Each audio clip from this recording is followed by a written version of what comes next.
O pessoal do Grupo Anônimos pediu para eu fazer uma reflexão sobre a CLT, sobre a importância da CLT, mas não tem como a gente falar sobre as leis trabalhistas sem falar um pouquinho sobre a história do trabalho. Então, depois que eu falar um pouquinho sobre a história do trabalho, eu vou entrar nesse debate de será que realmente vale a pena acabar com a CLT no Brasil? Pois é, vamos então entender como nasceu a forma de trabalho que a gente conhece hoje, essa forma de trabalho proletariada, em que você trabalha para uma empresa grande que te paga o salário por mês. Há muito tempo atrás, aconteceu a Revolução Industrial. Naquele momento da Revolução Industrial, as pessoas que antes produziam em casa, por exemplo, o cara produzia um sapato, esse cara parou de produzir o sapato e vender para determinado consumidor e passou a produzir nas fábricas. Então esse cara deixou de ser dono da sapataria para ser um mero empregado nas fábricas. Como as fábricas conseguiam produzir com um valor muito mais baixo por causa das máquinas, essas fábricas conseguiram negociar com os funcionários de forma que elas foram cada vez mais colocando os funcionários em condições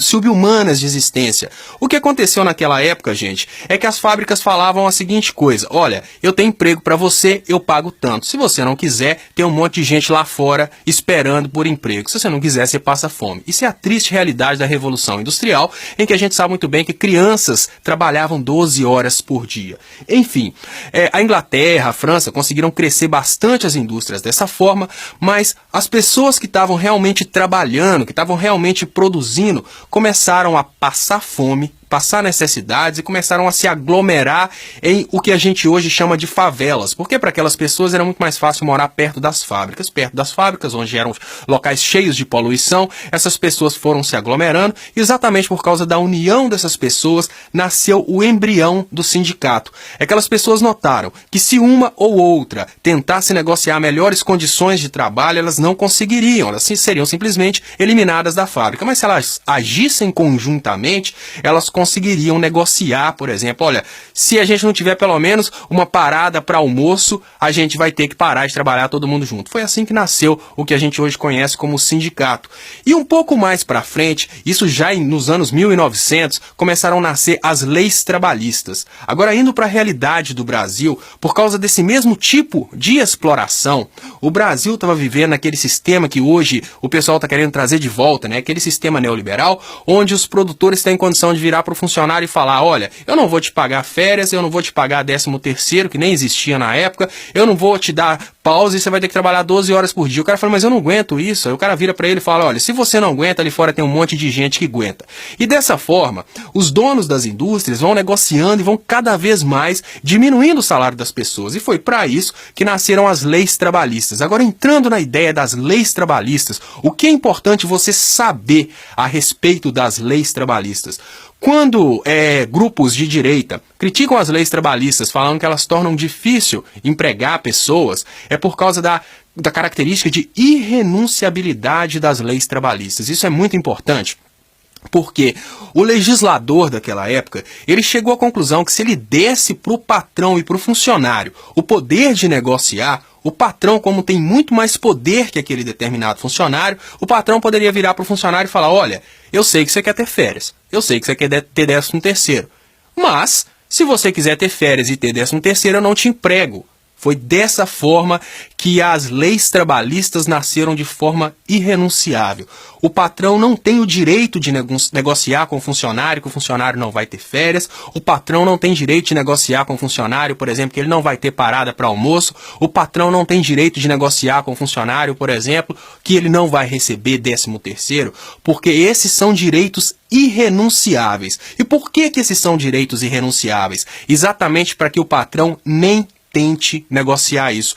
Parece uma coisa estranha, mas é muito importante esse tipo de direito irrenunciável, porque senão, em momentos de crise, o que um empresário pode fazer é começar a tirar os direitos do trabalhador, virar para o trabalhador e falar: olha, você está vendo que o desemprego está alto, né? Se você não parar de fazer hora de almoço, eu te mando embora. Olha, você está vendo que o desemprego está alto, né? Se você não abrir mão do seu 13º e se você não abrir mão das suas férias, eu te mando embora, porque lá fora tem um monte de gente procurando. Para evitar que o empregador tentasse negociar esse tipo de coisa, o legislador colocou isso como direitos renunciáveis. Por mais que o funcionário assine um papel falando que não quer receber férias, não quer receber 13º, esse papel não vale absolutamente nada.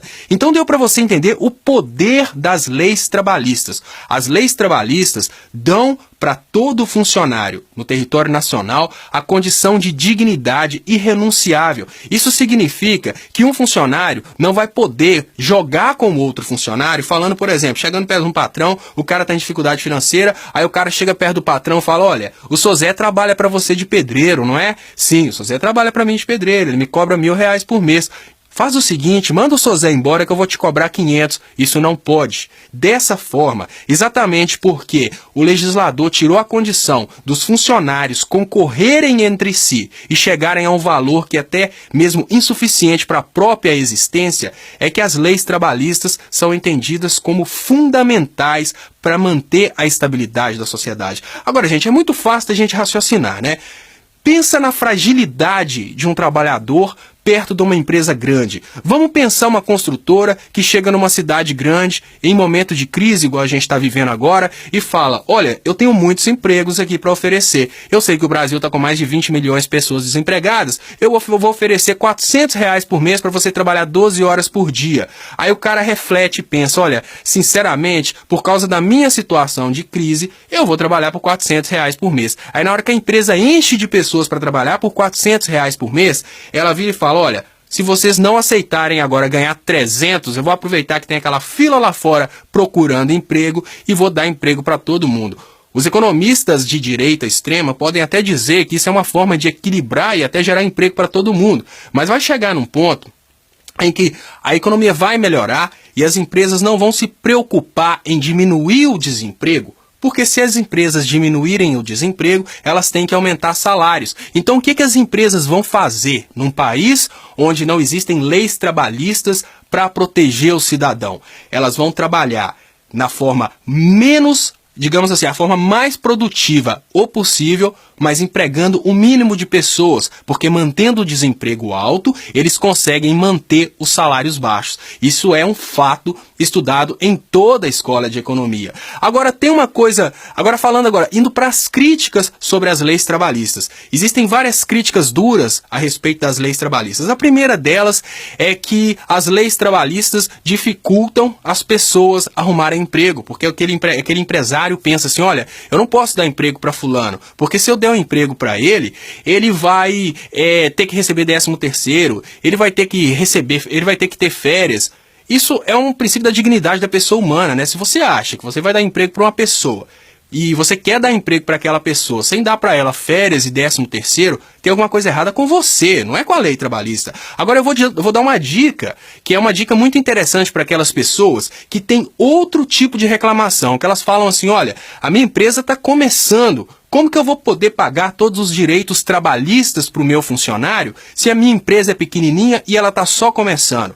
Se a sua empresa é pequena e ela está só começando e você não quer pagar os direitos trabalhistas para aquela pessoa que vai te ajudar a crescer sua empresa, oferece para ele sociedade. Se você oferecer sociedade para o seu funcionário não vai ter direito trabalhista e vocês vão ter condição de crescer da mesma forma. Acontece que tem muito empresário hipócrita. O empresário quer realmente utilizar esse argumento que a empresa está crescendo e no início ele vai ter que segurar as ondas para pagar os direitos trabalhistas do funcionário. Mas na hora que ele estiver ganhando R$50.000 por mês, ele não vai olhar para trás e lembrar daquele funcionário que teve com ele no início, segurando as ondas, sem receber o direito trabalhista. Você entendeu? É muito simples, gente, esquivar desse problema. Olha, eu quero montar uma empresa, eu quero montar uma oficina mecânica e eu quero contratar 2 mecânicos, mas eu não posso pagar os direitos trabalhistas. Oferece para ele sociedade, fala assim, eu vou ser o administrador, vocês vão ser a mão de obra que trabalha diretamente nos carros, mas cada um de nós vai ter 33%